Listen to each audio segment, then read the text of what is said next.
Hello, everybody, and today I'm going to be talking to you about a bad case of the yips. So, for those of you who don't know, the yips are this psychological phenomenon where athletes cannot do what they used to be able to do. So, in this case, we're talking about Greg Smith. He's our case study.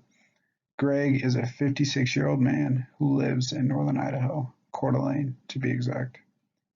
He began golfing at the age of 20 and has continued to golf ever since. So he's been golfing for over half his life. He bats and golfs left-handed. That's a key component. For the past 10 years, he has had to chip right-handed. So when he chips golfing, he has to chip right-handed. He can't chip left-handed. But after a recent attempt at chipping left-handed, Greg is worried that he may never be able to chip left-handed again. So it went really bad. His attempt was unsuccessful. So he used to be able to chip right-handed, but over the past 10 years, he can't chip left-handed. Something has happened to where he's not able to.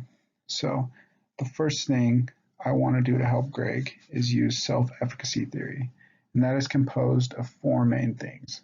The first thing I have on here is enactive mastery.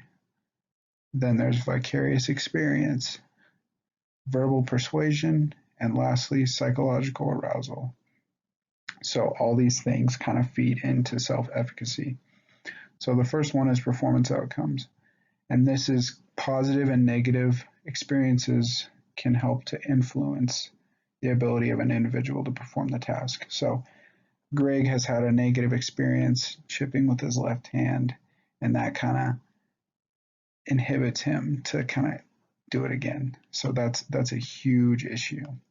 So the next one is vicarious experiences, and this will be really helpful to focus on when we talk later about the intervention with Greg. And people can develop high or low self-efficacy through other people's performances. So basically, if you see someone kind of like you, your body, your stature, and they are performing a task that you think you can do, it'll help to boost your self-efficacy, or it can do the opposite.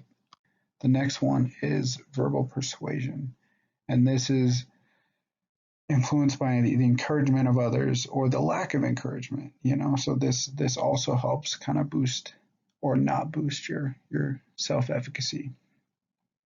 The last one is psychological arousal, and this is kind of people experience sensations from their body, and how they perceive it influences their beliefs on how efficient they are, how good they are at doing a certain task. So I have below, people are likely to engage in activities that they perceive themselves as competent in. So kind of just what I was saying, all those aspects feed into that. So they feed into, well, are they going to engage in this certain activity? I plan on using this theory to get rid of Greg's yips once and for all. So that's the plan. The next theory I want to talk about is self-determination theory. And this is focused on humans' three basic needs. So the first need is autonomy. This is kind of giving the person back their control they want. So giving them more control over their situation. The next one is competence, and that focuses on, well, how successful, how good are they at doing that activity? And the last one is relatedness. So this is about forming a social aspect to it. This is about making them feel comfortable and socially, accepted. And these three things kind of feed into self-determination theory. And I have below, this is a framework for human motivation and personality. It describes types of motivation and the roles they play in our behavior. So it kind of breaks it down into intrinsic and extrinsic motivation. So the focus is on building habits so that they are intrinsic, so that you want to do them because you love to do it, not because you feel like your outcome will be better.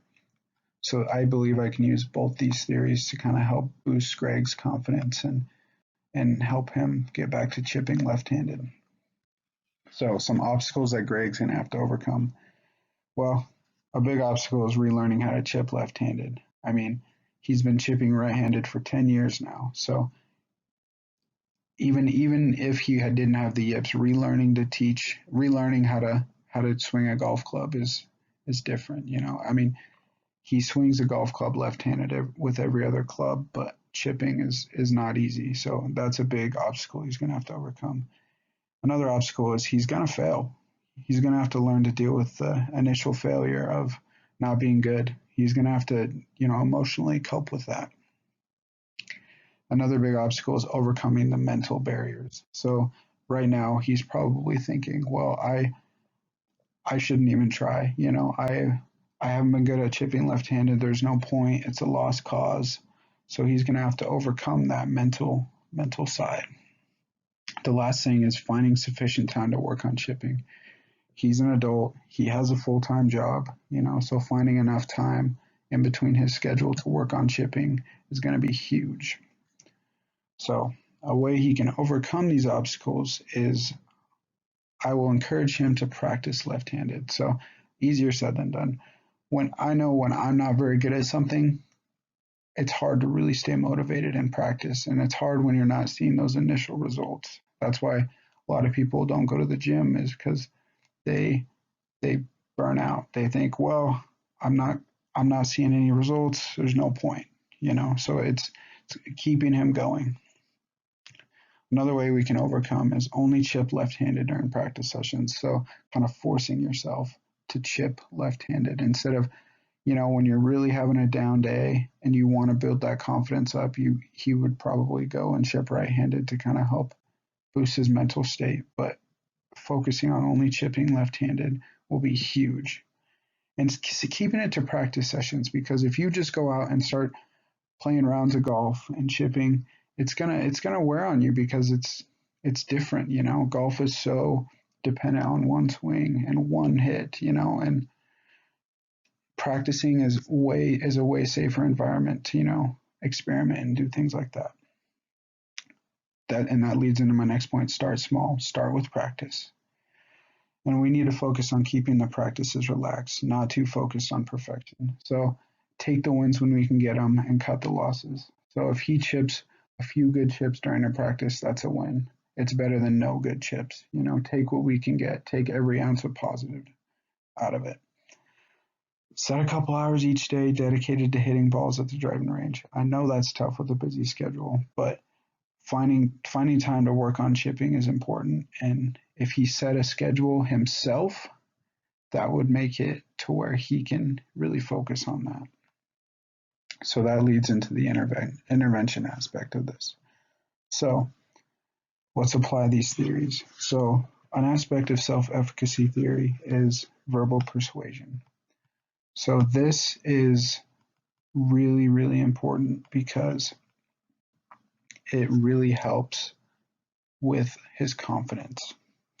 Having both positive talk from others as well as positive talk for himself. So he needs to focus on, trying to keep those thoughts positive and, really like build this. And this kind of goes with self-determination theory as well, building this social, comfortable aspect to his, to his life, helping his golf game, because I feel like the more positive people you have around you, the more positive your thoughts will be. So having positive self-talk and positive talk from others will be very helpful. And this was taught in the article that I referenced below, the International Sports Psychology article. So the next one I want to talk about is autonomy. So get Greg to make his own schedule and make a plan of attack. So we're going to do this, and this is part of the self-determination theory. So we're going to try and get Greg to, set his own schedule so that way he feels like he has power over, the whole situation, something he can control. Because in reality, there's certain aspects of the yips that he really cannot control. So giving him any type of confidence and, autonomy over his situation will be very helpful. The next one is vicarious experiences. So I plan on showing him research and videos of others who struggle with yips, because the yips is pretty common in golf. And I found plenty of articles that talk about it. Golf is hugely affected by the yips. So I want to show him that he's not the only one affected and that there are people who practice certain things and they were able to overcome this challenge. I will also have Greg focus on motor imagery training. This is practice imaging in his mind, and that will help him, envision himself chipping correctly. So he'll just take time before he goes out to a chipping session and think, here's what I'm going to do, and imagine himself chipping properly, and getting on the green every time. And I found this in another article that is cited down below. The last one I want to talk about is psychological or physiological feedback. Sorry.